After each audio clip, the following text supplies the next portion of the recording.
Inside Qing City High School, a student named Yuki was announced to have 0 awakening value.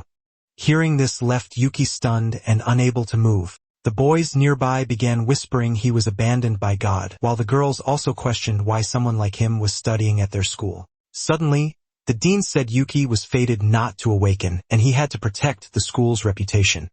So he harshly ordered Yuki to drop out, and this left Yuki even more shocked. He then argued that no rule required students with low awakening values to drop out. But before he could say more, a rock struck his head. He hurriedly turned around and began asking who did it, but he only saw bullies ordering him to leave because he would bring misfortune. Soon, other students began surrounding him and demanding his expulsion. Yet amid the chaos, a voice called for everyone to stop, and it was a student named Lily. She also reprimanded them for being heartless to someone who had studied with them. Still, the bullies tried to persuade her to avoid Yuki since she might fail to awaken too. However, Lily ignored their threats and approached Yuki. She also urged him not to give up since the test might be wrong and awakening value was only a guide. After all, history showed high values failed while low values were blessed, but Yuki said he did not trust gods. 3,000 years ago, monsters appeared and humanity tried to use nuclear weapons on them, but they survived and grew stronger. Among all those monsters, 4 beast kings were born. Human territory was quickly conquered under their leadership and civilization neared extinction. But at the height of despair, 2 divine statues descended from the sky. From then on, humans prayed to statues where high values gained blessings while low values stayed ordinary. Those with 10 or less were called abandoned by God, so Yuki sighed that humanity still relied on gods except for him. He then proceeded to summon his system to check some information. As he looked at Lily, he realized that though he lacked awakening, he had a system. He then attempted to check Lily's details, yet her level was locked beyond his authority. Nevertheless, he understood he was a transmigrant with a system and would level up by killing monsters. With that resolve, he left the school, vowing that on awakening day in 100 days, he would astonish them. Since he also believed strength lay not in the gods but in his system, he summoned it to reveal his status. He then finally saw that all his attributes were still at level 1. But as he examined it, he found that he could grow stronger easily by killing monsters, unlike ordinary people stuck by weak talent. So from this day onward, he vowed to begin grinding. He then raised his hand and pointed toward the ground while declaring that he would start there. But his fingers were actually aimed at the ants crawling below. One ant noticed this and began to find him weird. Suddenly, the system warned ants had no levels, and killing one gave him only 0.1 EXP. Hence, the system advised efficiency, and he admitted slaying them one by one wasted time. Fortunately, he always carried insecticide with him. He then sprayed the ants and gained 0.1 EXP as they died. While he was mercilessly exterminating them, an old man and a child watched from behind. Seeing this, the child asked if the ants would retaliate, and the grandfather told him not to learn such behavior. Meanwhile, Yuki abruptly stopped when he heard a notification from the system. The system said he had slain 100 ants and unlocked a mission to kill 10,000 for ants' great strength. Upon discovering that there was a skill book as a reward, he hurriedly accepted the mission. However, an hour later, he had to admit that killing ants was not only time-consuming but also exhausting. Unexpectedly, the system congratulated him for reaching level 2 and gave him 2 attribute points. He then quickly checked his status window and considered where to allocate them. But since the reward was ants' great strength, he reasoned it must boost strength, so he decided to add both points to that attribute. Soon after, he felt a surge of energy coursing through his body as his strength rose to level 3. After that, he resumed exterminating ants while the old man reminded the child to avoid people like Yuki. After endless spraying, the system finally reported 10,000 ants slain. He was then amazed the mission had ended and quickly looked at the prize he had gained. He gained the title Ants' Public Enemy, so ants would attack him yet lose half their strength. He then examined Ants' great strength and saw it boosted his power tenfold for 3 minutes with a 2-hour cooldown. But he felt excitement picturing the skill turning battles against mighty opponents in his favor. Satisfied that his efforts had not been wasted, he decided to learn the skill. When he touched the screen, a surge of energy flowed from it and entered his body. He felt the power transferring into him as he closed his eyes. After a moment, he opened them and realized the process was already complete. He then set that aside and chose to test the skill on a nearby tree. He took a fighting stance and gathered all his strength into his body. Raising his fist, he delivered a powerful punch. The force was overwhelming that the tree was sent flying. When it was over, all that remained was the broken trunk. He then looked at his fist and was certain a punch like that would overwhelm even Mike Tyson. The next day at school, Yuki found himself being targeted with a rock once again. However, before it could strike his head, he swiftly dodged and caught it with his bare hand. He then turned around angrily to see who had thrown it. The nearby bully scoffed and warned Yuki to leave or the next stone would hit. When Yuki remained unmoved, they demanded to know whether he truly intended to stay. To their surprise, he slowly raised the rock in his. Then he crushed it effortlessly with his bare fingers, which left the bullies stunned. He also dropped his bag to the ground and rushed toward one of the bullies. Without hesitation, he drove his fist into the bully's stomach with immense force. The bully's expression twisted in shock and pain. Even then, he refused to believe Yuki had such strength since he was abandoned by God. Yuki then calmly stated that he had held back and told them to remember his words. He declared that he would first become an awakener. The second one is that he would not show mercy the next time they provoked him. With that being said, he proceeds to challenge anyone dissatisfied to step forward. Yet the bullies quickly fled while Yuki picked up his bag. As he muttered that they were cowards, Lily had witnessed everything. She was stunned that someone abandoned by God held such strength before awakening. Later during class, Yuki listens to the teacher instructing everyone to pay attention. He told them Qing City was plagued by the Faceless Man and pressed them to stay alert. He also warned them not to go alone until law enforcement eliminated the threat. Hearing this, Yuki recalled the Faceless Man is a D-rank giant of cement that killed those who stared. In addition to that, the teacher stressed its sluggishness but warned they must report it at once, and the students complied. Yuki, however, realized danger was rising, and he must get stronger by other means. Later that night at home, he took out a knife and he began slaughtering white chickens, which gained him 1 EXP from each. As he held one in his hand, he realized he lacked the money to keep buying them. Suddenly, the system told him he unlocked space inventory after killing combat creatures. In addition, the system store had also been unlocked. And lastly, he activated the gold trade system, which displayed a trade ratio of 1 to 100. Upon seeing this, he saw the system revealed more with each kill and quickly traded gold for cash. In an instant, 1 gold coin was converted into cash. As he stared at the money, he saw that only powerful creatures yielded enough EXP and gold to turn into cash. With this in mind, he decided to buy more white chickens as his next step towards strength. The next day at the market, he handed over his money and declared he would buy every chicken. The owner, who had been about to slaughter one, immediately stopped upon seeing the cash. Yuki then happily took the chickens and left. He walked into a deserted alley. Then he drew out his knife and targeted the chickens next. Before long, he gained multiple points of 1 EXP from each kill. The system soon congratulated him for leveling up to level 3 and rewarded him with 2 attribute points. Though satisfied, he realized killing chickens gave little growth now. But his thoughts were interrupted by the sound of footsteps behind him.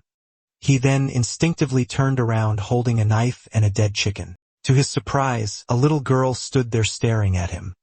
His appearance quickly frightened her and caused her to cry. She then proceeds to run away, calling for her mother and accusing him of being a pervert. Yuki was obviously confused by this, but the girl's mother appeared gripping a broom and demanding to know who had bullied her daughter. He then hurriedly tried to explain that it was all a misunderstanding, but the mother's anger only intensified. She raised the broom and struck him repeatedly, leaving him screaming in fear. In the end, he lay battered on the ground and realized public chicken slaughter was risky and he needed another method. Suddenly, he overheard 2 men say workers had quit again at Quinn's slaughterhouse. One added that it's because the butcher was hurt, but business thrived even with fewer workers. Hearing this made Yuki wonder why he had not thought of the slaughterhouse earlier. He then proceeded to show himself to the 2 men, but he was still holding his knife as he asked if he could inquire about something. His appearance startled them and they screamed in panic. The 2 also ended up running away while shouting that there was a ghost. Seeing this, he tossed the knife aside and clarified he just wanted to ask if the slaughterhouse needed worker. Later at the slaughterhouse, Yuki submitted his CV to apply for the job. As the boss reviewed it, he recalled hearing the former butcher resign after hurting his hand. But the boss replied that his establishment was only a small business. Yuki then quickly explained he wanted no salary and only a business deal. At the mention of this, the boss immediately thinks of money. Yuki continued by saying that he'd purchased livestock in bulk to prepare for awakening. Still, the boss questioned how he could possibly eat that much himself. He then said he had many classmates and promised no cent would be wasted. However, he also had one request. The boss became curious and asked what it was. Hence, he stated that he wanted to personally handle the slaughtering in order to train his courage. Soon after, he began slaughtering chickens and gained 1 EXP from each. He also felt satisfied after seeing this as an efficient way to level up. Moreover, he recalled that larger animals would likely provide even more EXP, so his gaze shifted toward a cow that was quietly eating nearby. He smiled faintly at it and reasoned it's both his duty and his path to power. But the cow sensed something unusual, and it suddenly leaped away. Seeing it attempting to escape, Yuki was momentarily surprised, yet he quickly reminded it that it will still get killed by him. So he proceeded to give chase with his knife in hand and urged it to stop. The cow successfully rushed toward the exit, but it noticed something wrong and abruptly halted. Upon looking up, it noticed the high surrounding walls and began to sweat nervously. Yuki saw this and declared that it could no longer run. He then swiftly closed the distance by jumping forward, and with a decisive motion of his knife, he ended its life. The cow then soon collapsed lifelessly to the ground, while Yuki stood over it and muttered that even a mere cow dared to resist his resolve. But the thought of how effective this method was made him laugh in excitement. Suddenly, the system notified him of 30 EXP and cow data, which confirmed tougher creatures advanced him quickly. Just then, the boss came and marveled bitterly that Yuki seemed made for butchery. However, Yuki's expression suddenly shifted when he heard a growling sound nearby. He turned to the boss to know what it was, and he was told it was a beast, which the boss also revealed that it was a single-eyed wolf. Hearing this made Yuki grow excited for the beast's presence and asked to see it. Afterward, the boss led him to the beast's cage. Yuki then finally saw the level 10 one-eyed wolf with 120 combat ability. He also felt its power despite injury, and the system confirmed its speed meant his victim could never flee. Seeing Yuki's tension, the boss explained his relatives had captured it and its meat sold high for nutrients. Yuki heard this and quickly realized killing it would yield significant EXP. So he told the boss a classmate wanted to buy the beast for Awakening Day and asked its price. The boss then replied that it would cost at least 50,000. Yuki began to sweat hearing this since he did not have that much money. However, if he killed the wolf himself, he'd gain EXP and gold to convert into cash. So he suggested to the boss that fighting it could help him train his courage, but the boss warned him against reckless ideas since the beast was deadly. Yet Yuki merely smiled and assured him that he had prepared for such a situation. After all, his pig killer sword, which carried 10 points of attack power, was his trump card. And with the addition of his skills, he was confident he could defeat the wolf and level up. At that moment, the wolf began to grow restless and violently tugged at its chain. With a sudden burst of strength, it broke free and lunged toward Yuki. However, Yuki believed the timing was perfect, so he swiftly activated his great strength skill. Watching this unfold, the alarmed boss shouted for him to be careful, but the wolf already charged fiercely, and Yuki met it head-on. He successfully drove his knife deep into the beast's body and forced it to collapse onto the ground. After this success, Yuki turned toward the boss and remarked that he seemed to be braver than expected. The boss gazed at the fallen wolf and was bewildered that Yuki had slain it with a mere blade. Impressed, the boss called him a natural butcher and consented to let him work part-time. The system also told Yuki he leveled up twice and gained 5 points, which pleased him. In addition, he obtained a piece of equipment known as the Wolf Claw. It granted 50 attack points, but required level 10 to use. Realizing that he was only level 5, he understood that he would not be able to equip it for now. Suddenly, the boss stressed the wolf now belonged to him and finalized the 50,000 deal. Yuki paid quickly and asked to be notified of future beast captures, to which the boss agreed. The next day at school, Yuki casually imagined how grand his meal would be with the entire wolf. Suddenly, the teacher talks about martial artists and pharmacists. He said they exist to support awakeners, where martial artists were responsible for combat while pharmacists specialized in healing. However, Yuki's mind drifted to the store's equipment that he couldn't afford, so he felt trapped knowing only by slaying beasts as a butcher could he earn cash and EXP. But suddenly, someone tapped his shoulder, causing him to turn around quickly. He was startled as Lily pressed him to write and insisting the lesson mattered for awakeners. In response, he confidently assured her that he would definitely awaken. However, Lily wondered where his confidence came from. At that moment, a piece of chalk flew across the room and struck his forehead. The teacher then sternly ordered him to stop talking during class. After some time, the lesson finally ended and Yuki walked out alone, but Lily watched his retreating figure with a complicated expression. Remembering his distracted state, she felt obliged to support him as class rep. So later that afternoon, she decided to follow him on his way home. She saw him walking cheerfully and wondered if she had overthought his situation. After a while, he reached his destination. She noticed the establishment and felt a sense of suspicion. Nevertheless, she approached it and pushed the door open. As the door slowly opened, she felt a wave of nervousness. The sight before her caused her eyes to widen in shock, and she fainted on the spot after witnessing it. Not long after, she slowly regained consciousness. As her vision cleared, she noticed a human figure standing nearby, but her face suddenly flushed red as she felt a hand pressing against the front of her chest. Startled and embarrassed, she immediately slapped Yuki and called him a pervert. The force of her strikes sent him stumbling to the ground as he quickly explained that it was just him. Once she realized it, she angrily demanded to know what he had been trying to do. Yuki retorted angrily that she had interrupted his pig slaughter and drenched him in blood. Hearing this, she finally noticed the dead pig lying nearby. He then went on to explain he was just startled by her fainting and pressed her chest to help her breathe. But his words only made her blush more, and she urged him to stop since no one foresaw him butchering a pig. With that being said, she asked why he had come there to slaughter a pig. Yuki explained his poverty forced him into part-time butchery, then gently asked why she followed. She tried to answer but stopped after realizing she can't admit she was worried. So she spoke of the school museum trip and urged him to come.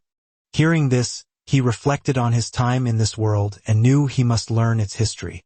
He then patted his chest and assured her that he would definitely go. She was satisfied by this and turned to leave. But before stepping out, she gave him a stern look and warned him not to mention what had happened that day.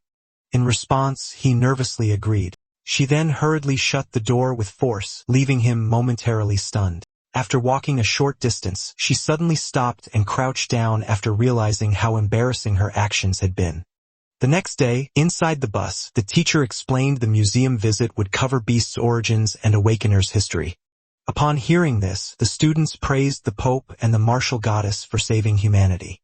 Lily also nodded in agreement, and Yuki noticed her expression. So he curiously asked whether she admired the female martial goddess. In response, she readily admitted that she did. She also said she aspired to be like the goddess, able to slay beasts and protect humanity. This made him wonder about her grasp of gods, and she explained they left traces like empowering humans as awakeners. After hearing her, he said he had a question and noted countless god statues had appeared worldwide. And although the 9 cities were vast, their own city was the only one without a statue. Lily replied firmly that true study would have spared him from asking foolishly.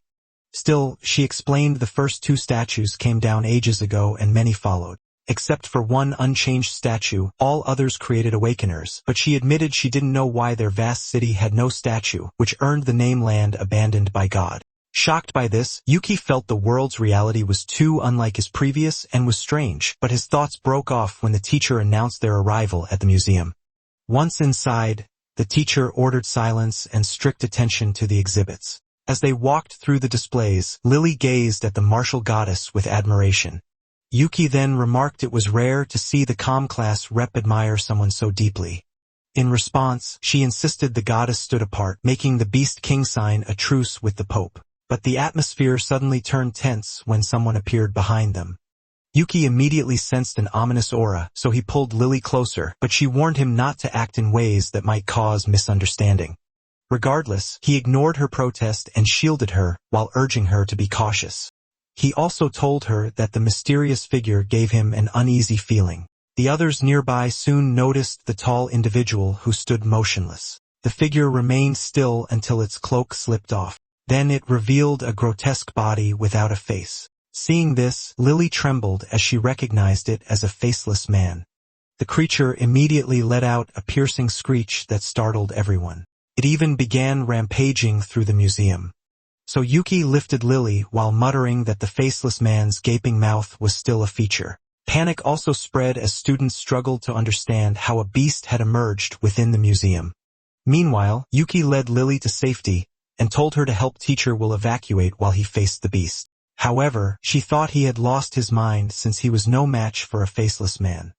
Nevertheless, he assured her that he could handle it. Suddenly, teacher will arrived urging Lily to, but she explained Yuki was still inside. Yet when the teacher asked where he was, she realized that he had already disappeared. Meanwhile, Yuki, who's now level 5, confidently charged toward the beast. He then saw the faceless man gripping a student. So he first checked the creature's status and found it level 7 with low intelligence but high defense. He found himself faster and more skilled, so he's confident it would not be hard. Hence, he proceeded to circle around the beast to distract it. Then he landed nearby and confused it even more. After it, he deliberately drew its attention and silently planned to lure it away so the remaining people could escape. At that moment, the beast noticed him and let out a loud scream. It then hurled a piece of rock toward him. Seeing this, Yuki was shocked by its speed, but he barely managed to dodge in time as the rock smashed into the wall instead. He also began to wonder how it could use long-range attacks when it was supposed to lack intelligence. And as he looked at the wall's gaping hole, he muttered in awe at the beast's sheer force. But at that moment, he suddenly realized that the room behind it was the girls' restroom. He was immediately accused of being a pervert, so he explained it wasn't intentional. Moving on, he turned his attention back to the beast. He saw it lift a larger floor piece and realized he could no longer hide his strength. So as the massive rock flew toward him, he finally activated his great strength. The skill surged into his fist with immense power, and with a single punch he shattered the rock into pieces. Then it all scattered past him. After that, he raised his fist again and drove it into the beast's face with overwhelming force. The impact sent the creature flying, and it ended up hitting a nearby wall. Before it weakly dropped to the ground, Yuki then watched as the wall slowly crumbled over its body. Then he began to wonder if it was finally dead. However, the beast soon rose from the debris. Yuki had already expected this, knowing he had to break through its high defense to win. Hence, he immediately ordered the system to open the store to purchase a weapon. The system then displayed the available items. Azure Sword cost 200 gold for 50 attacks at level 10, but Eternal Sword gave 60 attacks for 500. Blocked by the level requirement, he grabbed the weapon without limits. At the same time, he began to look around his surroundings. And after making sure no one will find out his secret, he purchased the Eternal Sword. Upon acquiring it, he raised the blade and unleashed an eternal slash at the beast. The creature tried to retaliate, but Yuki swiftly moved and struck it with immense power. This time, he sensed that its defense had finally broken, so he immediately activated great strength once more. Then he delivered a crushing blow with his fist. The beast's body quickly shattered and exploded into fragments, while its remains scattered through the air before falling to the ground. At that moment, Lily's voice echoed throughout the museum as she called for Yuki. She soon arrived with the authorities and asked where the faceless man was. In response, Yuki calmly told her that it was now everywhere in the exhibition hall. Suddenly, the system notified him that he had reached level 6 and ordinary beasts were no longer enough. But soon after, the authorities asked him whether he had defeated the beast alone. He replied casually that it had not been difficult. Hearing this, the officer told him to return to school while they investigated the scene. But as Yuki left, he muttered that even unawakened, his power rivaled the martial artists. Later back at school, Principal Jin proudly announced their student had faced a faceless man alone. Yuki still clarified he was only slightly stronger. However, someone noted that bare hands alone couldn't destroy a faceless man. The principal then introduced Yuki to the law enforcement third team leader, and the man seated before them was team leader Shane. Seeing Shane's serious look, Jin warned him not to scare Yuki, who's their school's hope, but Shane insisted his duty as an officer was to understand what was happening. Knowing that, Yuki shared that the faceless man had been acting strangely. This immediately caught Shane's interest and asked about it. So Yuki elaborated that a faceless man usually moved alone, yet this one had appeared in a crowded museum. Upon hearing this, Shane stood up and asked if there was anything else. Yuki continued explaining that the beast moved through the hall as if searching. Shane quickly sighed after hearing this and thanked him for his cooperation. When Shane extended his hand, Yuki accepted the handshake modestly.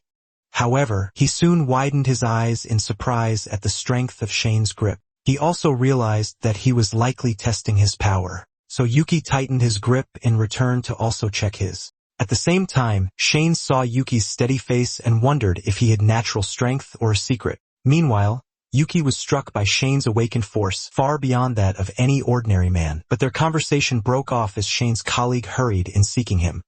Shane then quickly turned to the man to ask what it was. In response, the man reported that there's documents requiring his immediate attention.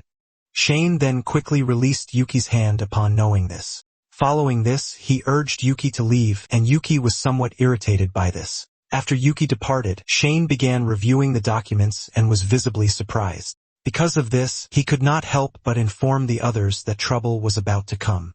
Later that evening, Yuki prepared a feast for himself. When he was gazing at the meal, he felt hot pot was one of life's happiest moments, especially when it included ferocious beast meat, and he quickly placed a slice into his mouth. His expression then immediately lit up with excitement since the meat was expensive for a reason, but the system's sudden notice revealed his food had boosted strength and defense. Upon learning this, he continued eating enthusiastically and steadily gaining more points. With that being said, he decided to check what he gained today and went into his room.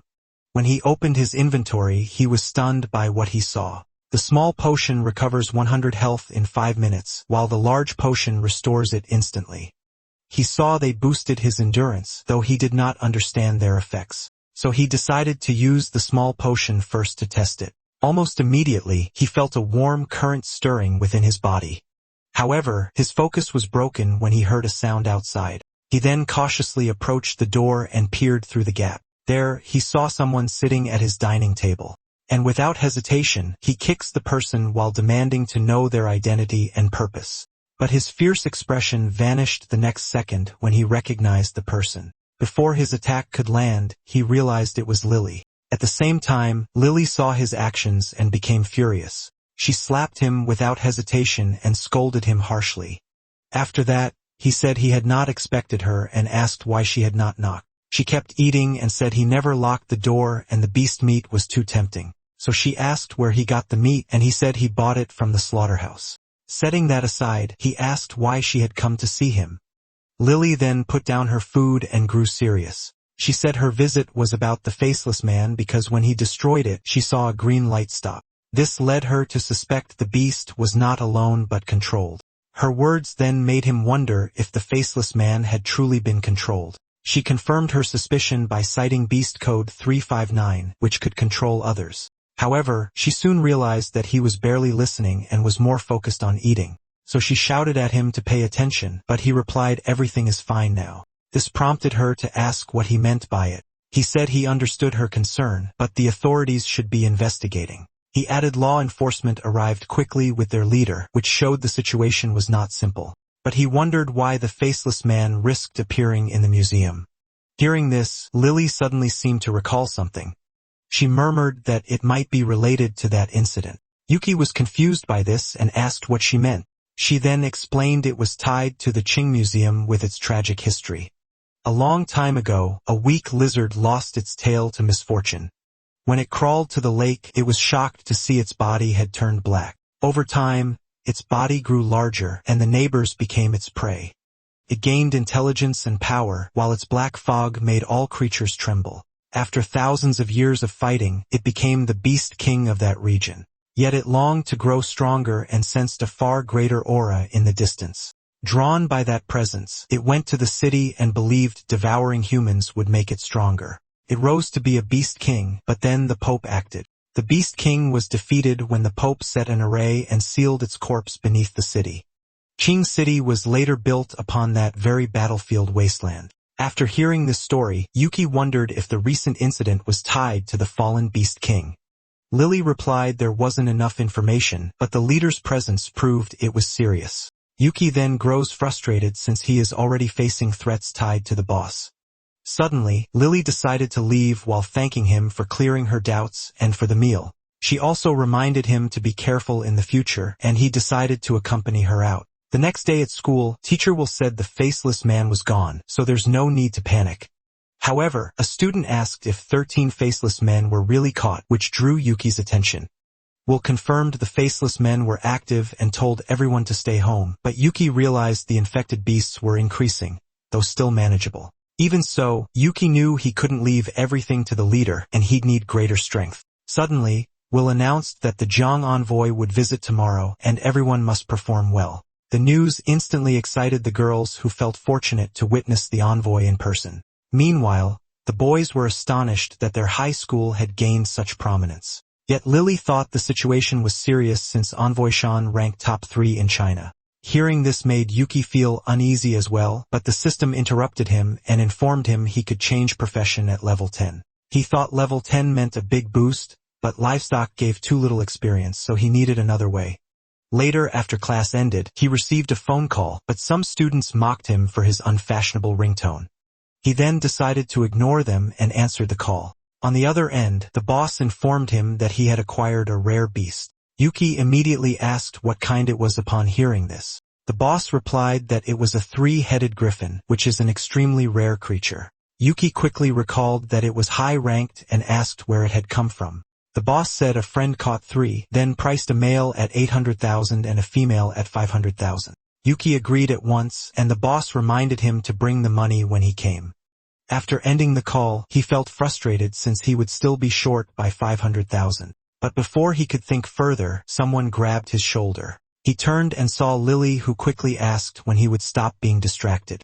He admitted he was short on money and asked for a job, to which she asked if he's really in need. In response, he nodded repeatedly after thinking she told him he could help her with something and she would transfer the payment. But he was surprised to learn she was wealthy since she had never shown it before. Nevertheless, he quickly assured her that he would complete her task no matter what it was. He also suggested doing other stuff that made him embarrassed. Lily noticed his expression and warned him since she was not interested in him. However, he clarified he only meant helping her with troublesome people and asked what she assumed. Lily then quickly shifted the topic to his task and stated that he would accompany her for the entire day tomorrow, but he was left confused by her request. The next day at the museum, 2 towering statues stood before them. Lily took her time offering a sincere prayer. Meanwhile, Yuki recalled that these were the most revered gods, Jehovah and Zeus. He also glanced at Lily while remembering how without them, the earth might have become a haven for beasts. Still, he wondered if she had really spent such a large sum just to make him join a prayer session. Lily then said prayer class raised awakening chances, but he kept skipping it. She also thought if he awakened, she might share in the good fortune and raise her own chances too. But Yuki thought spending 500,000 for a slight luck boost was only reasonable for the wealthy. Yet when he looked around, he noticed a nearby portrait of a girl praying devoutly before it, so he asked whether praying to a portrait could truly work. Lily explained primal gems were rare, so most prayed to statues and portraits instead. But he said he did not know what primal gems were, so she scolded him for skipping classes. She then explained, primal gems were stones from God statues, and statues made from them could bless believers. So praying before ordinary statues or portraits could raise one's chances of awakening. However, Yuki didn't believe in gods and only wanted to level up and grow stronger. Yet, he also found it strange that China had no gods in this world. So he asked Lily whether she had ever heard of any legends about Chinese gods. She replied that China was seen as a land abandoned by the gods with no divine legends left. This answer only deepened his doubts since every civilization had legends tied to its land. So he speculated gods had once existed, but their legends were lost or erased. And since he had come as a Chinese, he felt responsible for uncovering the land's truth. With that thought in mind, he excused himself to attend to something. Lily noticed he no longer intended to pray and reminded him that awakening was never easy. In response, he assured her that he would surpass the gods even if he failed to awaken. But his bold declaration left her confused, and she concluded he's crazy. Meanwhile, Yuki already stepped outside, already thinking it was time to further enhance his strength. Later at the slaughterhouse, the cages were covered with talismans. Inside were a level 20 male, 3-headed griffin, and a level 17 female griffins. When the boss showed the beast to Yuki, he asked what Yuki thought. Yuki then marveled at their overwhelming presence with battle power exceeding 1,000.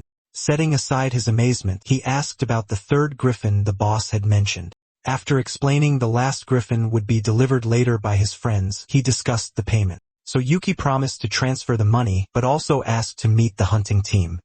The boss looked puzzled and asked why he wanted to meet them. He then replied that he might need their assistance in the future to hunt beasts.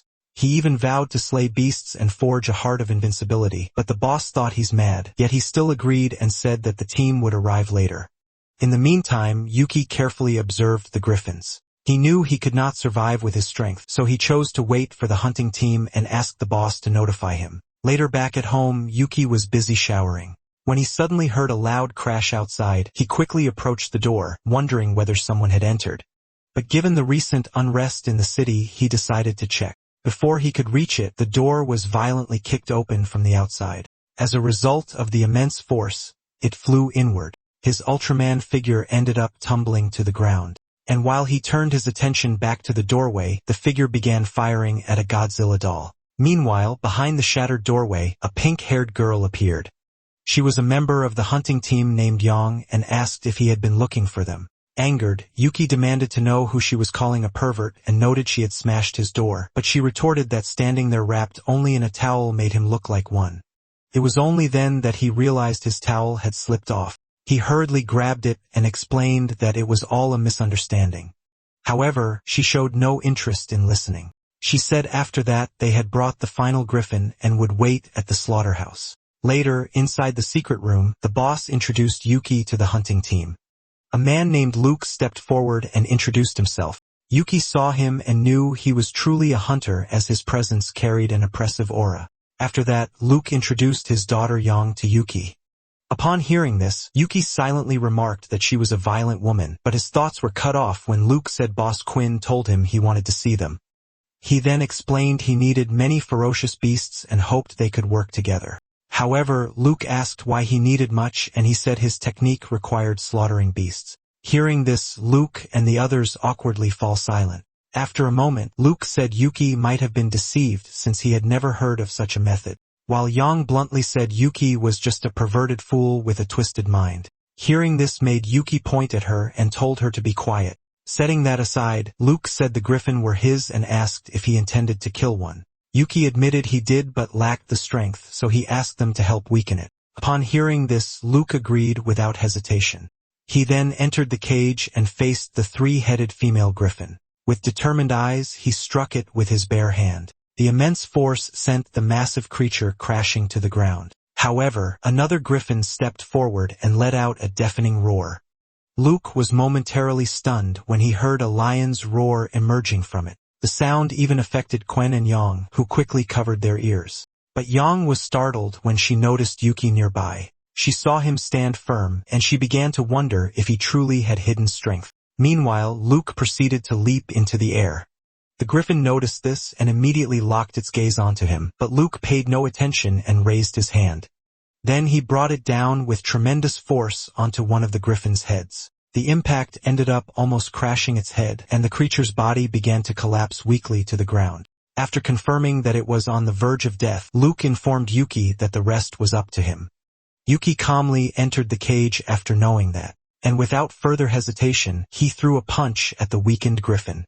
However, the system notified him that his power was too low to break through its defense. Yang watched and mocked him by saying he should stop since he was no warrior. However, her words trailed off when she realized what he was actually doing. She saw him relentlessly striking the griffin with a barrage of punches. She then turned to her father and asked if he too could sense Yuki's power growing. Luke fell silent, wondering if Yuki's strength without awakening meant the hereditary technique was real. Meanwhile, Yuki kept hammering the griffin with punches amplified tenfold. He also refused to believe that he could not break through its defense while on it. So he gathered all his strength and he delivered one final strike. When the beast's head exploded, he gained 7,000 experience points and 3,500. His level also rose from 7 to 9, and the system congratulated him on obtaining 21 attribute points. In addition, he gained Lion's Roar that burned half his stamina to triple his power in one roar. Realizing it was an area of effect skill, he knew he'd need to use it carefully in the future. But while he was still reveling in the satisfaction of leveling up, Luke called out to him. He said Yuki had strength but used it poorly, and with training could improve by 20%. So as they leave, he advised him to visit his blacksmith if he truly wanted to grow stronger. Yuki then waved his hand confidently and declared that he would definitely go. Afterward, Yang spoke quietly to her father about Yuki. Luke abruptly paused and confirmed that Yuki's aura had grown stronger after killing the griffin. The next day at home, Yuki was busy swinging his sword repeatedly. However, he complained that dealing with the remains of Griffin was still troublesome. After all, it's huge, but at least its meat would let him boost his attributes for a while. Yet, his thoughts were interrupted by an incoming call. When he answered, Lily immediately scolded him for being absent from class. He then replied by telling her that he had something important to confess. At that moment at school, Lily was stunned by his words, so she hurried out without hesitation to go to him, which left the others confused. Regardless of their stares, she made her way toward Yuki's place as quickly as she could.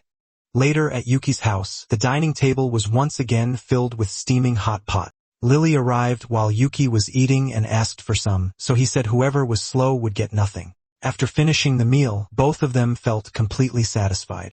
Lily leaned back while remarking she never thought he'd borrow money just to buy a griffin. He admitted it was true, but he hadn't expected her to rush over so quickly just to eat. She then explained that monster meat boosts physical fitness, so skipping class for it wasn't a big deal. But he burst into laughter hearing this, and she demanded to know what was so funny.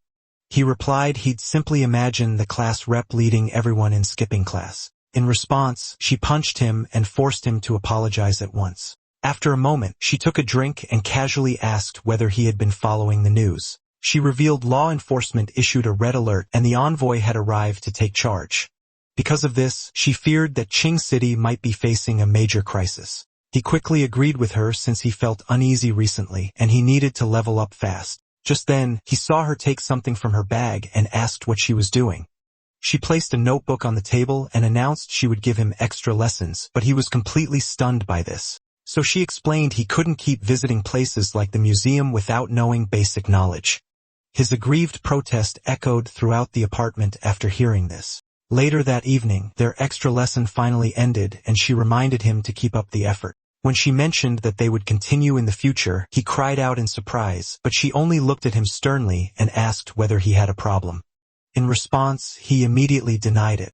With that settled, she prepared to leave and said goodbye. However, he caught up with her and offered to escort her home since he's feeling restless. Hearing this made her blush slightly, but she still replied her home was only 3 streets away and just a 10-minute walk. After confirming, he urged that they leave quickly since it would be more dangerous after dark. The two of them walked down the street. However, she felt walking like this was strangely awkward, so she tried to ease the atmosphere by mentioning that the sunset was beautiful. When she received no response, she turned and asked whether he was listening. Yuki snapped out of his thoughts and asked what she had said, but she felt embarrassed and brushed it off by urging them to hurry. Although he acknowledged her, his gaze instinctively drifted to the side, where he noticed a dark alley emitting a strange aura. Sensing something unusual, he called Lily's attention to it. He suggested she stay at his place for the night since his house had enough room for 2. She turned in surprise and asked what he meant while wondering if she should accept his offer. But before she could respond, a sudden clicking sound echoed through the air.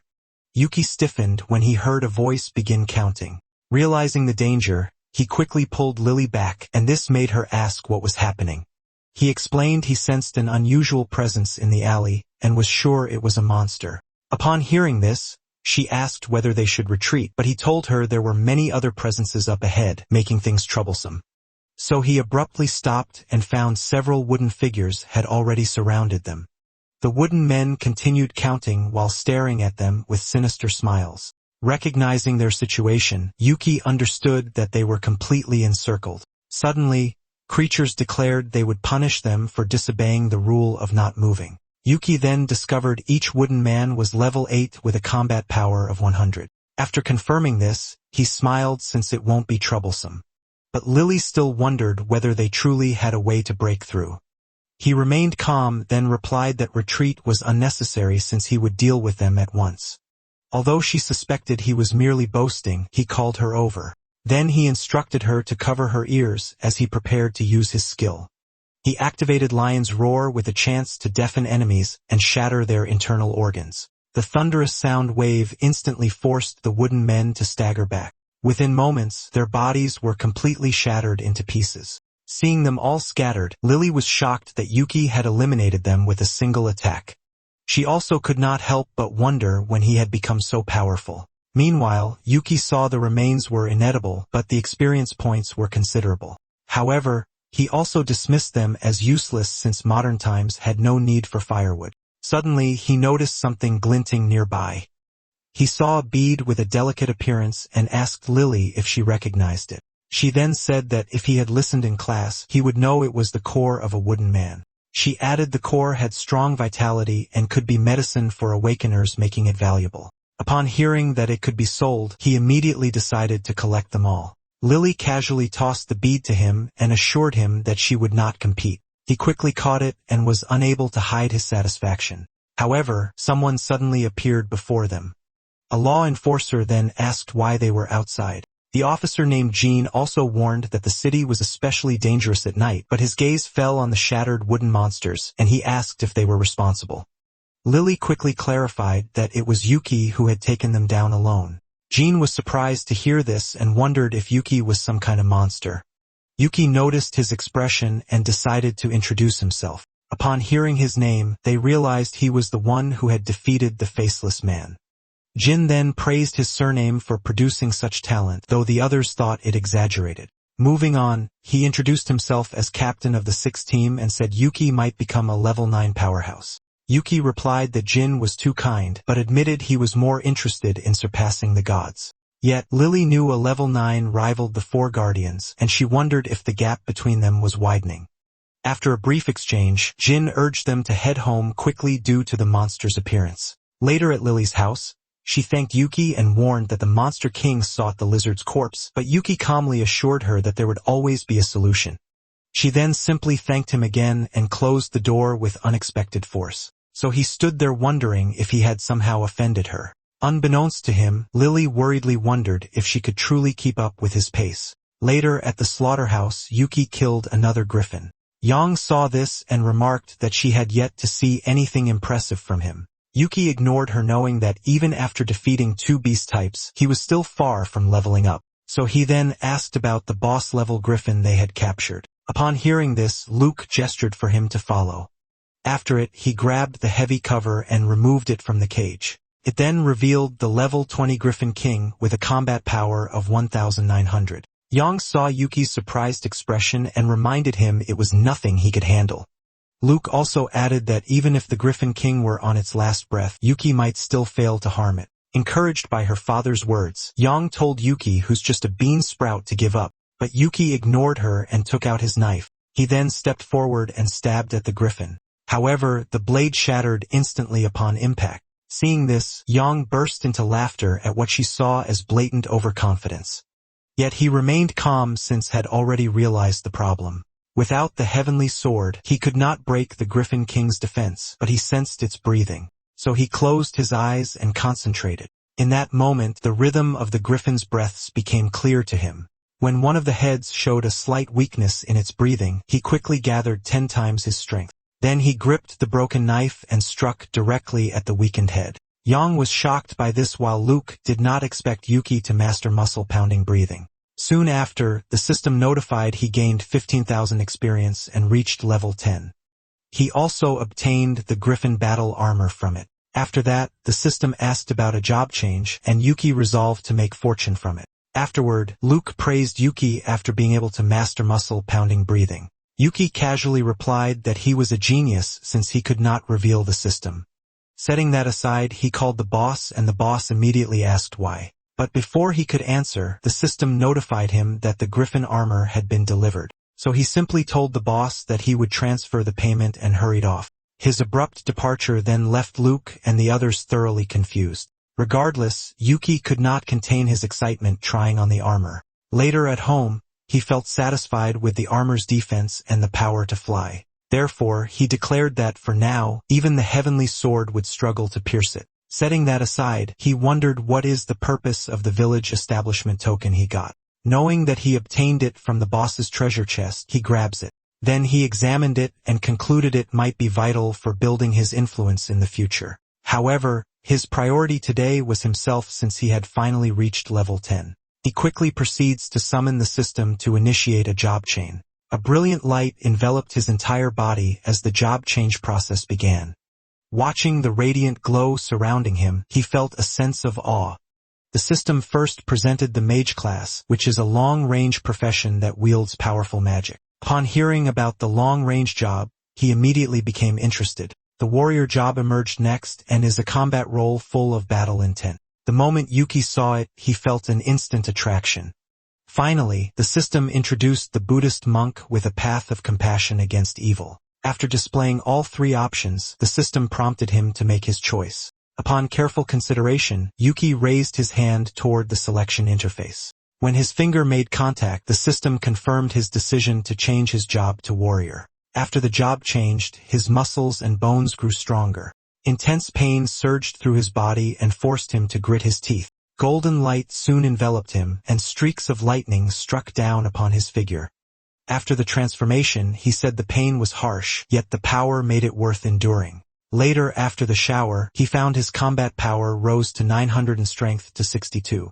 With his power tripled, he felt defeating the Griffin King would be easy. Setting down his drink, he realized ordinary monsters weren't enough, and the wilderness was needed for rapid growth. At that moment, the system issued a notification announcing the activation of his main quest. His main quest demanded him to have 10 million people acknowledge his martial skill, while his side quest demanded that he slay 20 beasts above level 10.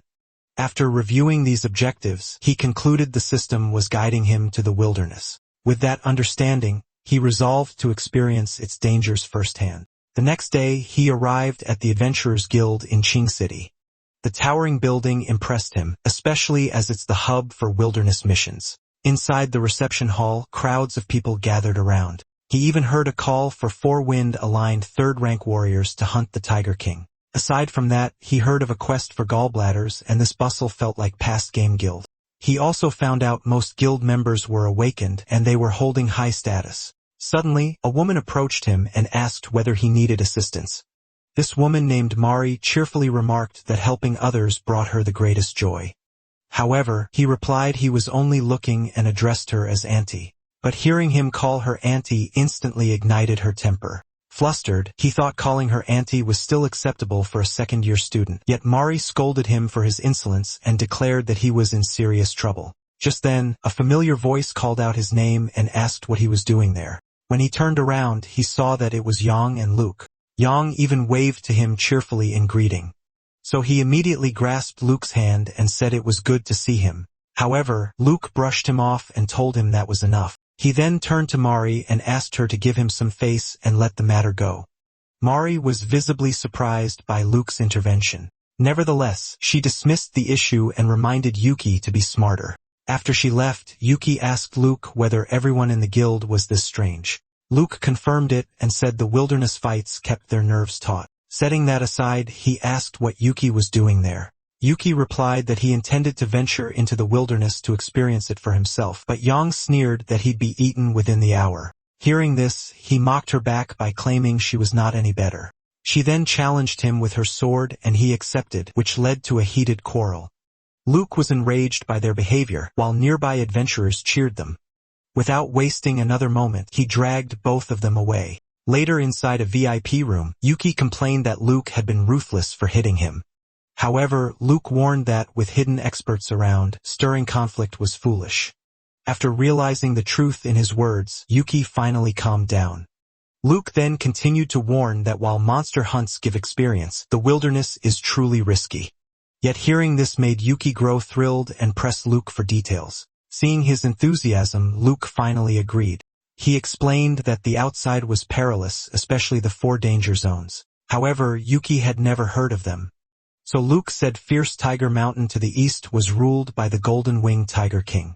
To the west lay the Muddy Marsh, ruled by the double-headed dragon. To the south stretched the Flower Sea under the Flower Demon. Finally, 300 miles out, Mount Lu housed the Ghost King. These were the 4 zones surrounding Qing City with countless hidden dangers beyond. However, Yuki's attention shifted to the experience he could earn from them. Luke noticed Yuki's thrill expression and was puzzled by it. Nevertheless, he said battling scattered beasts outside was enough without venturing far. Yuki then assured him he knew what he was doing, but he needed to leave quickly. Later at Qing City's defensive wall, a guard barred Yuki from the restricted zone. He also questioned if Yuki had a pass and why he was sneaking out. Unable to provide an answer, Yuki pointed toward the sky and shouted about flying monsters. The soldier instinctively turned around to look but found nothing there. When he turned back, Yuki had also already disappeared, so he was confused why Yuki sought danger despite seeming fine. Later in Jisha town, rat monsters were running amok among the ruins. Upon seeing this, Yuki noted the level 5 rat proved the outside was a wasteland. He then proceeded to take out his weapon, which is the Wind Thunder Spear that possessed 350 attack power. After equipping it, he leapt into the air. Then he decided to test his strength on the giant rat. With a single strike, he killed it instantly and gained 3 experience points. Though he sneered at the meager reward, this was still the monster hunting life he had long desired. As he stood there, the surrounding rats began to stir. He quickly sensed movement and turned toward the source. A horde of rats poured out from a nearby building. One of them let out a sharp roar as a signal, and the entire swarm rushed toward him at once. But he was unfazed and decided to try his new technique. As the rats closed in, he raised his spear and activated his warrior skill. The Wind Thunder Spear became enveloped in surging spiritual power. The rats hesitated for a brief moment upon sensing the overwhelming force, but his attack swept through the area and engulfed the swarm. When the dust settled, Yuki stood amid the corpses as he received constant experience points. As the sun set beyond the forest, Yuki built a fire and began roasting the rats he had hunted. Once they were cooked, he gnawed on the meat without hesitation. One after another, he ate his fill, then tossed the strip bones aside. By the time he finished, he remarked that fresh monster meat was surprisingly tender. However, his expression soon turned serious as he sensed a powerful presence approaching. He abruptly turned around to check who it was. To his surprise, a winged tiger was charging straight at him. So he hurriedly seized his spear and leapt into the air while maneuvering behind the golden winged tiger. Following that, a crack of lightning split through the forest as his attack descended. After defeating it, he scoffed at its low combat power, yet he wondered how it tasted. He then questioned what kind of tiger it was since such beasts rarely live together. Before he could finish his thoughts, he realized more tigers had emerged. One of them stepped forward and growled with bloodshot eyes. Yuki was stunned upon seeing this. So without wasting another second, he turned and began running, yet he was still chased by winged tigers, so he questioned their unusual unity. Realizing that he would eventually be caught if this continued, he decided to use his skill. So he abruptly stopped running, and he activated his power. The griffin battle armor materialized around his body, and the brilliant light blinded the tigers. Fortunately, the armor gave him flight, and this saved him from being trapped. However, he finally admitted the wilderness's peril and questioned the tiger's thrill in chasing him.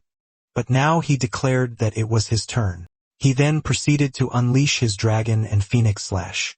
A tremendous surge of power tore through and engulfed the tigers. One after another, they collapsed and fell from the air. The system notifications flooded Yahello as he gained massive amounts of experience from their corpses. Yuki then noted each tiger gave 2,000 experiences and thought a dozen more would level him up. But suddenly, a wave of dizziness struck him, and his vision began to blur.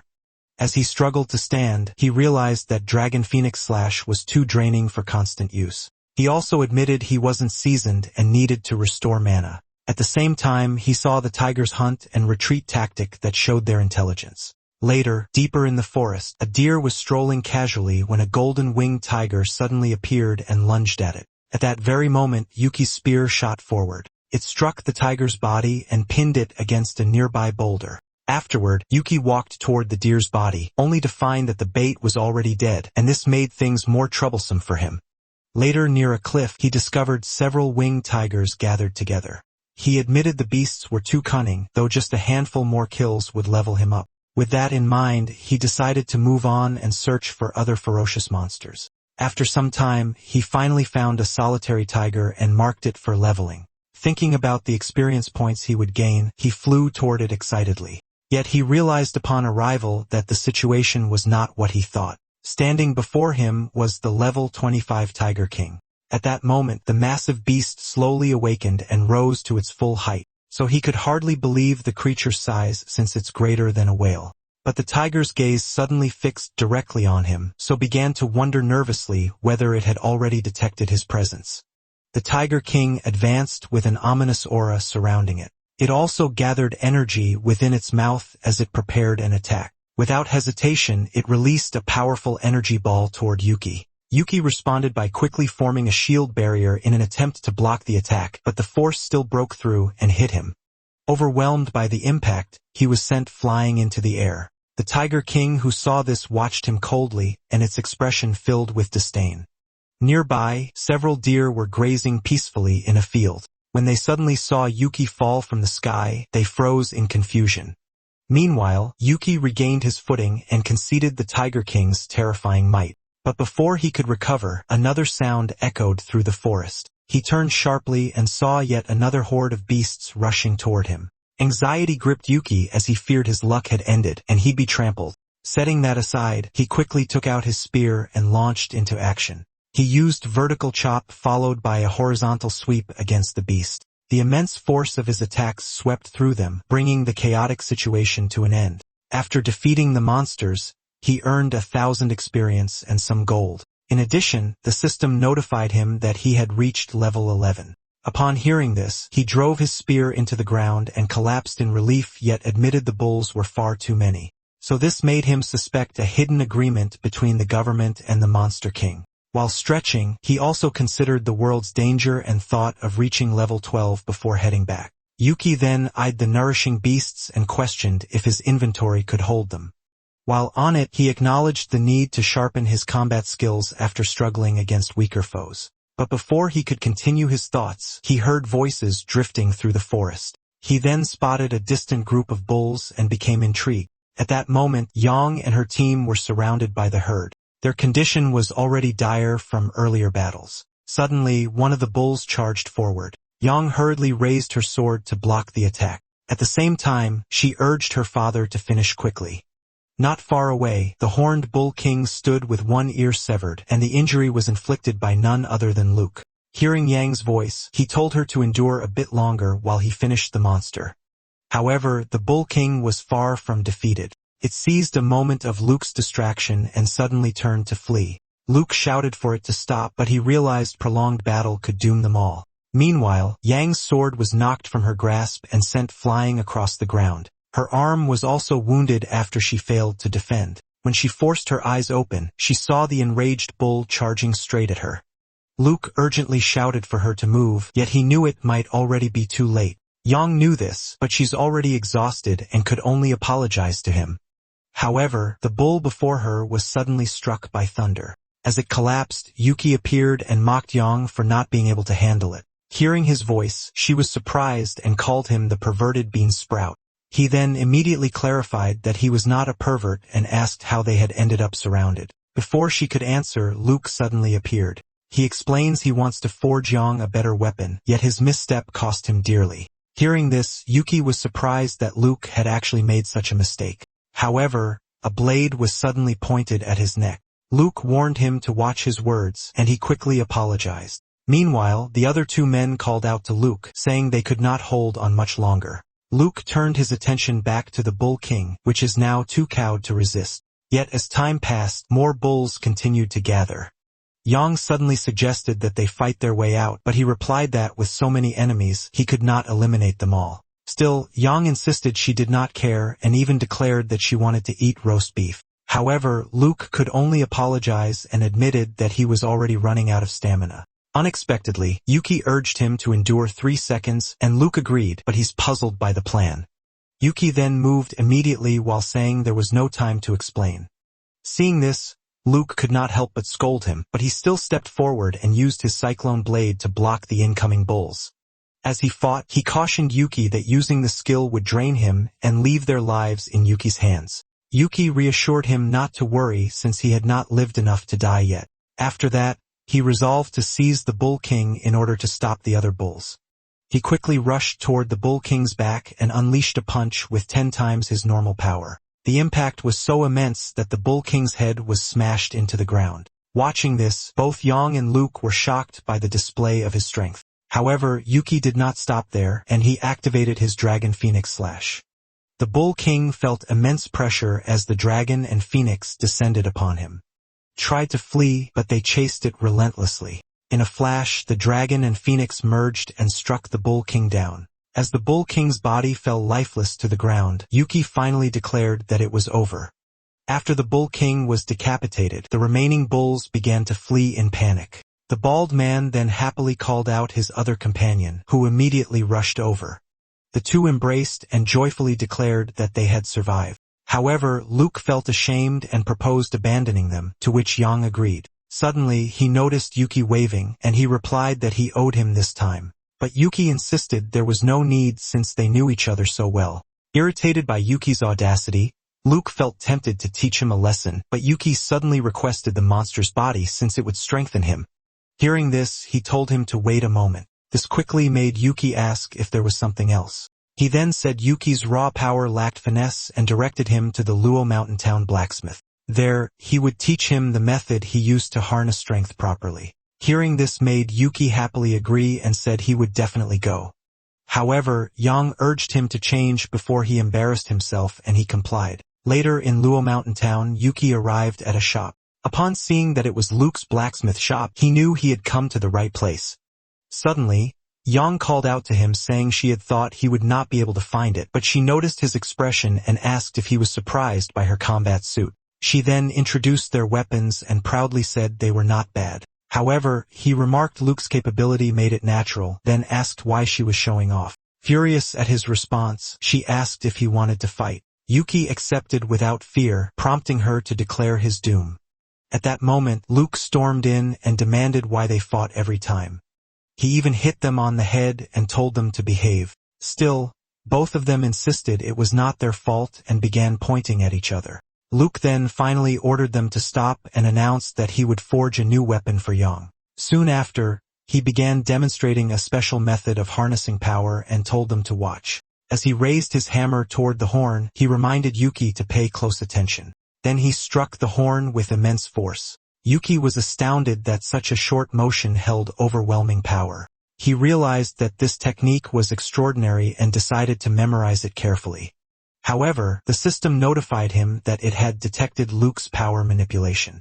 He then achieved elementary mastery and was finally able to harness his strength. Though surprised by this, he questioned if reaching 1,000 points was necessary before advancing. Suddenly, Yang noticed him staring intently and asked whether he had learned it. He confidently replied that he had since he was a genius, but his arrogance immediately infuriated her, and she felt the urge to punch him. Later that night, the sound of metal being struck echoed outside the shop. Inside, Luke hammered the horn one final time with immense force. Not long after the sword was finally forged. Seeing this, Yang felt delighted that her heavenly bull sword was complete. However, a dark aura suddenly appeared around it when she reached out to take it. Luke noticed this and quickly warned her to be careful. The sword began to move on its own and levitated into the air. It then turned toward Yang and shot straight at her. She quickly dodged, but the blade still grazed her cheek. In midair, the sword suddenly split into two, then it fell to the ground with a sharp clang. After witnessing this, Yuki asked what had happened. Luke explained that it resisted because of lingering willpower, which he failed to eliminate. With that, he turned to Yang and apologized for destroying her weapon, but she dismissed it and claimed she could qualify to the Martial Arts Institute regardless of her weapon. He then also apologized to Yuki since his plan to show him the right technique hadn't worked out. But Yuki reassured him that it was alright since he had already learned it. Luke attempted to continue explaining, but he stopped when he heard Yuki's response. Surprised by this, he asked whether he had truly mastered it already. Yuki quickly picked up a hammer and a sword nearby. Then he asked Luke to check whether there were any flaws in his technique. After saying that, he placed the sword down and prepared himself. When he brought the hammer down onto the blade, the sword was cleanly cut into 4 pieces. Watching this, Luke noticed Yuki's force control had changed entirely. He also grasped the technique in one try, which Luke found terrifyingly impressive. Meanwhile, Yuki offered Yang to test his weapon, and she quickly asked if he'd give her the spear. But he said that the spear did not suit her temperament. So instead, he produced the Heaven's Edge sword with over 60 strength. He also told her the weapon was a family treasure, and she eagerly agreed to take it. But she wondered about the sword's origin, and he explained he could summon items remotely. She then left, saying they depend on him for supplies, but Yuki chose not to disclose his system. Later, they opened the shop and had Yang stand before a training dummy. With her new sword in hand, she closed her eyes and focused all her strength while Luke and Yuki watched nearby. When she opened her eyes again, they were filled with determination.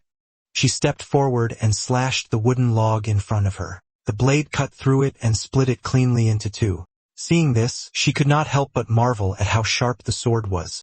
Luke also agreed the cut was sharp and exact like a treasured weapon. Yuki heard this and lightly patted Luke, saying he was being too polite again. While Yuki thought it's worth it since he gained the power control skill, Luke recognized his reckless brilliance. Setting that aside, Yuki said he'd return ahead since the weapon matter was settled. However, Luke asked him to wait, which made him wonder if there was something else. Luke then asked whether he had ever considered joining the Martial Arts Institute. The next day back in the city, Yuki felt weary from 2 days without sleep. As he walked, thought of the Institute's training system and the evaluation tomorrow. But while he was lost in thought, a book suddenly flew through the air and struck him directly in the face. Lily then appeared and scolded him for not responding and for skipping lessons. She also asked whether he had ever considered her position as class monitor. He quickly handed back her notebook while saying he'd been out in the wild without reception, but she wondered if he was capable of surviving the wilderness by himself.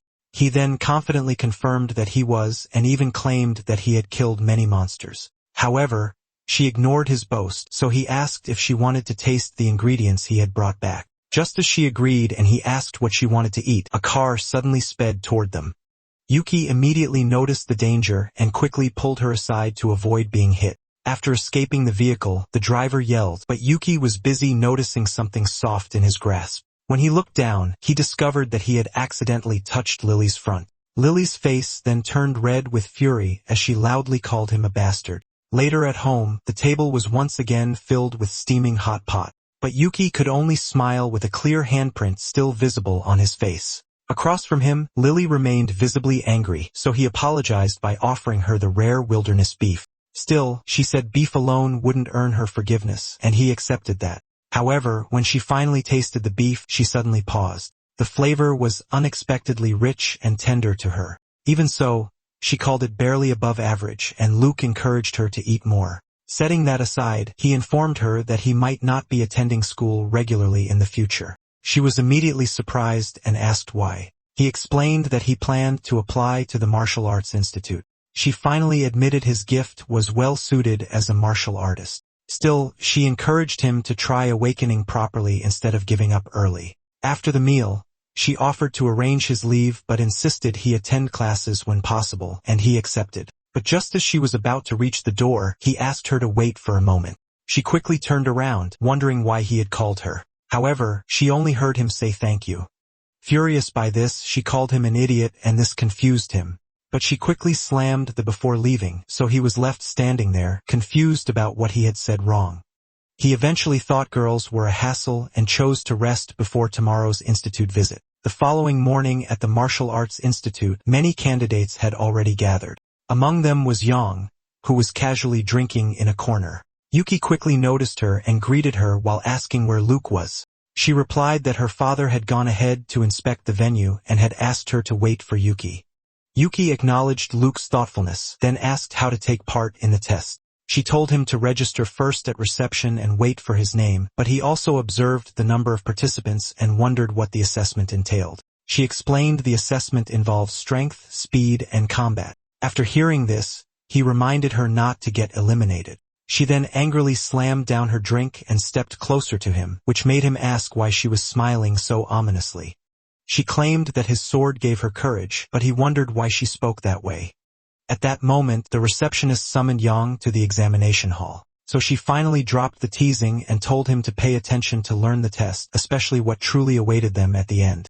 Later, inside the examination hall, Yang began her test. She stood in the arena facing a massive rock golem. The golem did not hesitate and immediately charged toward her. Anticipating its movement, she gripped her sword firmly, and with a swift, precise slash, her blade cut cleanly through the golem's body. The spectators were then astonished by how effortlessly she defeated it. Following that, the referee confirmed the golem was immobile and declared Yang successful.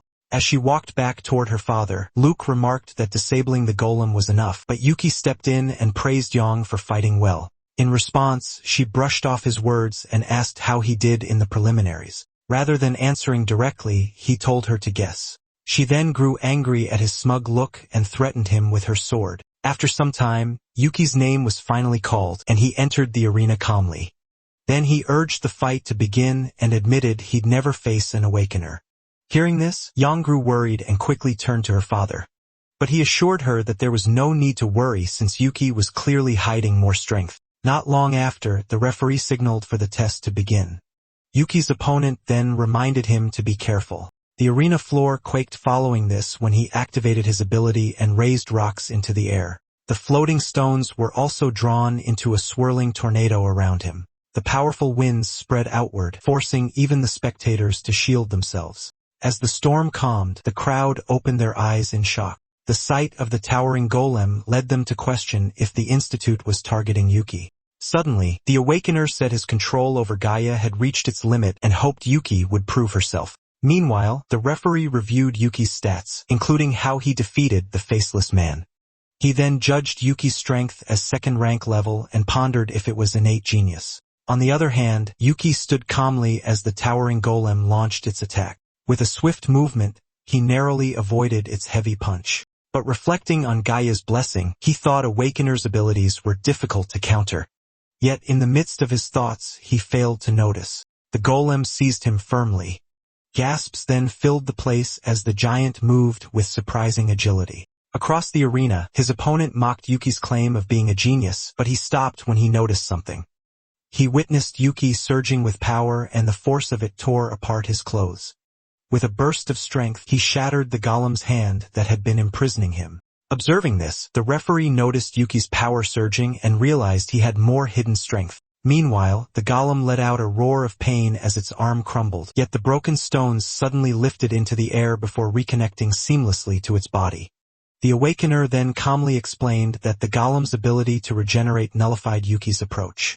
On the other hand, Yuki safely landed near the weapon rack. He looked at it while reflecting that even tenfold strength hadn't been enough to finish the golem, so he no longer hesitated and seized a spear to charge forward once more. The golem saw this and responded by preparing another crushing punch. Yuki swiftly evaded the strike and allowed it to slam into the ground instead. Seizing the opportunity, he ran up along the golem's extended arm. At the perfect moment, he unleashed his Dragon Phoenix Slash. The audience watching this were stunned after seeing a dragon and phoenix appeared. At that moment, the golem was cleaved apart by Yuki's sheer power. And after successfully doing this, he asked the referee whether he had passed the test. Meanwhile, inside a room littered with empty bottles, a man sat leisurely with another bottle in hand. After finishing it, he casually asked for another. The man was no other than Chun, the chief of the Martial Arts Institute headquarters. His secretary then entered and firmly told him that he could not continue drinking, but he insisted that as a fifth-rank warrior, he would not get drunk so easily. In response, she placed a thick stack of documents heavily onto the desk. She said she understood the Institute's shortage of talent, and this made the reports essential. She even stepped closer and left him with no room to argue. So Chun reluctantly picked up the documents and began reading. As his eyes scanned the contents, he was in visible shock. Back inside the Institute, Yuki received his second-rank warrior emblem. He casually played it and boasted that he had passed without much effort. However, his smug expression made Yang clench her fists since she had the urge to strike him. Meanwhile, Luke stated evenly that Yuki's strength equaled his own. But hearing this made Yuki feel slightly embarrassed. Suddenly, he noticed his phone ringing from an incoming call, so he quickly answered it. However, he ended up getting scolded by Lily for skipping class all day. He then began explaining his situation while Yang behind him silently observed the exchange. She turned to her father and quietly asked whether Yuki was truly that strong. Luke struggled to console her since prodigies would always appear. But before he could respond properly, she suddenly raised her sword. Then she declared that she would surpass Yuki once again. The next day at Tiger Mountain, several winged tigers were feasting on a deer carcass, but an unfamiliar sound disturbed them. In the next instant, a bolt of immense thunder descended upon them. Yuki appeared and found that control and technique mattered more than sheer force. The system's congratulatory notice for level 13 also made him smile with pride. However, it quickly faded as a series of howls echoed behind him. Looking up, he saw a large group of winged tigers charging toward him. He gripped his spear and met them head-on, but their numbers were overwhelming. It also struck him as strange that the tigers refused to retreat even after losses. When one of them closed the distance, he suddenly understood. He realized they were not attacking recklessly, but they were buying time. At that moment, the winged Tiger King had arrived. A fierce growl echoed across the forest, and it was impossible to ignore even from a great distance. Yuki then realized the Tiger King was enraged by losses and had set him up. Before he could think further, the Tiger King spread its wings and flew straight toward him. He knew he was still no match for it and that he had to retreat at once. So he activated his armor and solitary movement technique to escape. However, he saw that the Tiger King's speed was overwhelming and pursuit was inevitable. Just as he considered this, the Tiger King unleashed a compressed shockwave from its mouth. He was caught off guard and failed to evade, so the attack struck his side directly and pain shot through his body. He still narrowly avoided it, though the blast clipped him before hitting the mountain. Glancing at it, he realized the earlier fight hadn't shown the cannon's full destructive force. Since even just a graze caused such damage, and he can't confront it head-on, so he forced himself to stay calm and scanned his surroundings. After a brief moment of thought, a plan formed in his mind. He then adjusted his direction and flew toward a swamp in the distance. After that, he called and pointed at the Tiger King. Then he challenged it to come over to him. The Tiger King was left confused by his actions, yet the provocation felt like mockery, and it furiously charged toward him. Seeing that it had taken the bait, Yuki decided to have it chase him, so he descended rapidly toward the swamp. At the last second, he plunged straight into the murky waters below. The Tiger King abruptly halted midair and was wary of the unfamiliar terrain. Moments later, bubbles began rising from the swamp's surface. The water churned violently before the double-headed dragon, who's the tyrant of the muddy marsh, appeared. While the air between them grew tense, Yuki slipped out from another part of the swamp. As he wiped the mud away, he reflected that the dragon would never allow another ruler in their territory. After that, he took out a large health potion and drank it in one motion. The potion's remarkable effect quickly healed his arm before his eyes. After that, he lifted his gaze to the sky. He watched as the dragon and the Tiger King clashed violently. Though they are evenly matched for now, Yuki intended to teach the tiger the cost of deceiving him. Later, deep in the forest, a group of winged tigers feasted on deer carcasses. They were busy tearing at flesh when one of them sensed something unusual. However, it was already too late, and a flash of light tore through the trees, followed by a violent explosion that engulfed their position. When the dust settled, Yuki stood before them, casually calling them kittens. While he continuously gained from the fallen beasts, one of the tigers stared at him in shock, its gaze fixed on the dragon's silhouette that loomed behind him. At the same time, Yuki calmly remarked that it had been a long time since they last met. Fear spread through the remaining tigers, and they immediately turned to flee. Seeing this, he warned them not to even think about escaping in front of him. He then unleashed a powerful slash in their direction. The strike tore through the forest and carving a deep path. Moments later, the battlefield was littered with corpses as the system rewarded him. He then murmured that 199 tigers had paid the price, but wished for one more to make it even. As if on cue, the sound of a tree snapping echoed nearby. Yuki turned his head and realized that the 200th had finally arrived. Behind him stood a level 20 tiger general and the guardian of the clan. He then remarked that the beast had no obligations left after its clan's fall. Nevertheless, the tiger general roared and charged toward him without hesitation. He then leaped lightly from his position, evading the attack and catching the beast off guard. While on it, he recognized the opening, so he swung his spear decisively. The blade flashed, and in a single clean strike, he beheaded the tiger general. With this, he stated that the 200th kill had finally balanced the debt he felt toward the old tiger. Suddenly, the system congratulated him in the hidden quest, Nemesis of the Tiger Clan, granting him their unique skill. With Tiger Leap in hand, he believed his reckoning with the Tiger King was imminent. Setting that aside, he turned to the tiger corpses scattered around and considered their value. But the thought that he was no longer poor filled him with excitement. After a while, the Tiger King returned with the head of the double-headed dragon. Yet the moment its gaze fell upon the ground, its eyes turned blood red before it lay the lifeless bodies of its entire clan. A thunderous roar then quickly erupted from its throat. Its furious cry even left the people nearby asking who had angered it enough to descend. Panic spread quickly, and they fled at once. However, the Tiger King opened its mouth and unleashed a devastating attack. The blast struck the surrounding mountains and caused it to crumble. Later that night, Yuki pondered his new wealth and chose to purchase 2 phones. But passing the slaughterhouse, he saw the lights and questioned Boss Quen's late work. He decided to step inside and excitedly announced that he had goods to sell. But instead of a greeting, a knife suddenly flew toward him. He reacted instantly and bent down to dodge it. A little girl stepped forward and demanded to know who he was and why he had entered. Instead of replying, he demanded her apology, which she flatly denied. So he warned that mischief needed discipline, but he froze as a dark aura pressed in. Only then did he realize that several experts were present, and they all seemed hostile. At that moment, Quen finally emerged and recognized Yuki.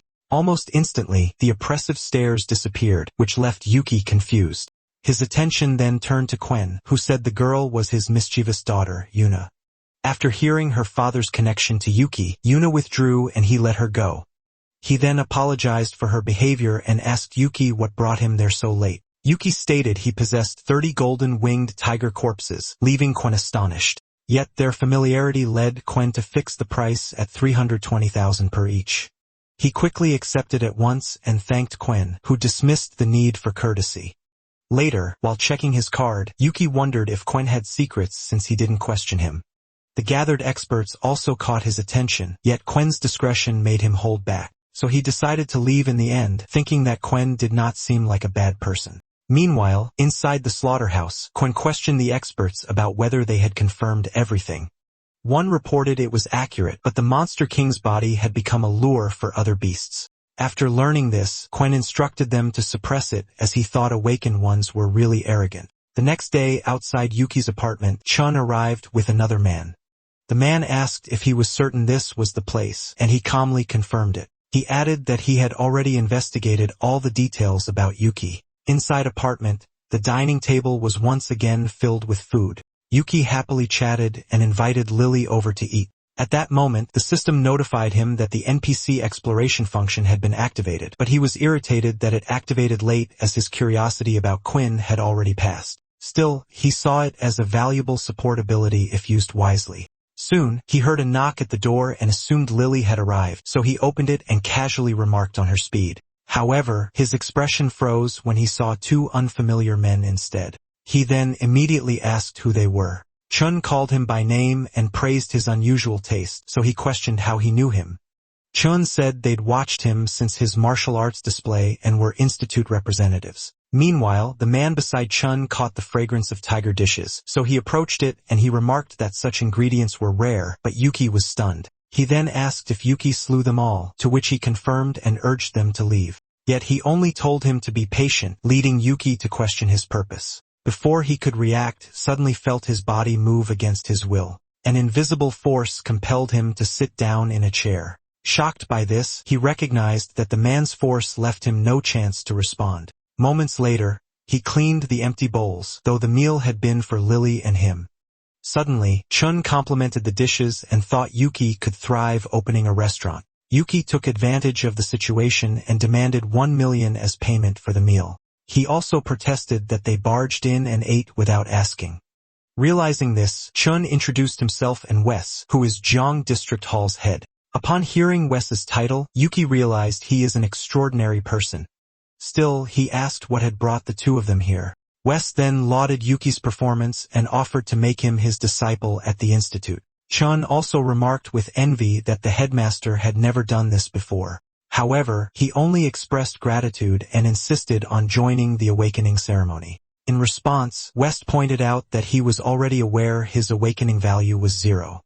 So his expression gradually turned grim as he released his power and asked if he ignored the might of a martial artist. In that instant, Yuki felt an overwhelming aura press down on him.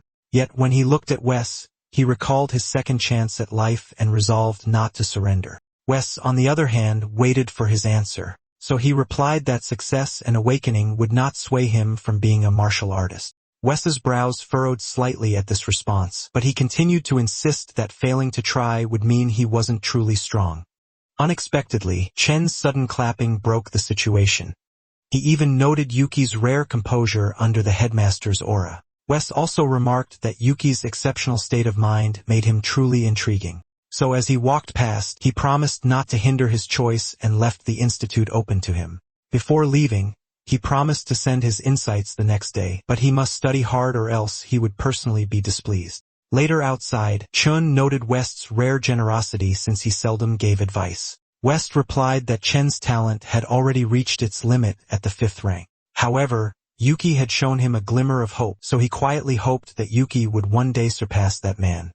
Meanwhile, Yuki felt somewhat depressed. Having missed out on his own food, he asked Lily when she became such a big eater.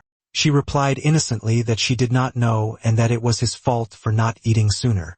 She also added that she was still growing, so it was natural for her appetite to increase. He then glanced at her and agreed that she was indeed growing. Setting that aside, she tells him about the city's unrest and tells him not to leave. Upon knowing this, he quickly asked what was happening. She revealed that notable figures had come, and this confirmed their suspicions. However, he thought it was normal since they had already speculated about it. Yet she suddenly slammed the table, saying he did not understand anything. She said she knew of his training, yet she cautioned him against leaving amid rising danger. Listening to her earnest plea, he fell silent. Regardless, he reassured her that he knew what he was doing, but her expression darkened upon hearing this. Unable to change his mind, she simply asked him to stay safe since he was her friend. After that, she decided to leave first. Watching her depart, he remained quiet. He silently thanked her, but he would not wait helplessly for calamity. The next morning, he woke up early. He then noticed his phone notified him of a new email. When he checked it, he noted Wes's efficiency befitting a 6th-rank martial artist. However, before he could examine it carefully, something unusual happened. A violent storm suddenly surrounded him, and he was swallowed within it. Moments later, he was dropped onto solid ground. As he looked around, he wondered where he was since the air was freezing. Suddenly, someone tossed a set of clothes toward him and urged him to put them on. As he changed, he thought it might be a virtual space, but the icy sensation made it hard to believe. At that moment, he noticed Wes standing not far away facing a massive beast, so he became curious and wondered what it was. The system promptly informed him that it was a sub-monster known as the Polar Bear King. His sight fell next on Wes's spear like his, and he recognized the chance to learn. Suddenly, the Polar Bear King let out a deafening growl. Wes merely chuckled calmly and activated a skill through his spear. In the next instant, he lunged forward at full speed. The polar bear charged as well, and the two figures collided violently in a fierce clash. West quickly realized the beast's power was less daunting than it seemed. However, the bear suddenly raised its paw and shattered the ground with tremendous force. By then, he had already leapt into the air and coldly asked whether it wished to perish together with him. He then lifted his spear high and dark clouds gathered above. Bolts of lightning began to form and descended directly onto his weapon. With a decisive motion, he aimed at the bear and unleashed his thunder wave. The force was devastating and crushed the ground beneath, while the polar bear, on the other hand, was pierced straight through one eye. But after West landed on the ground, the polar bear remained alive and its fury intensified. Seeing this, he finally activated his secret technique called 8 Shadow Movement. In an instant, 8 shadowy figures split from his body and surrounded the beast. Yuki watched in astonishment as Wes appeared to divide into 8 distinct shadows. Following that, each clone raised a spear simultaneously. And in the next moment, all of them struck at different parts of the polar bear's body. After the attack concluded, Wes said he would let it live, but next offense would mean its head. His laughter echoed across the place after, as Yuki observed from a distance. Suddenly, the vortex above began to open once more. Yuki's startled shout reverberated as the swirling portal connected directly to his room. He was abruptly expelled from the space and thrown back inside. The lingering pain then reminded him how fearsome an advanced martial artist's strength could be. However, he stopped thinking when he saw a faint glow surrounding him. While he was still confused, the system declared his success in learning Thunder Wave and 8 Shadow Movement.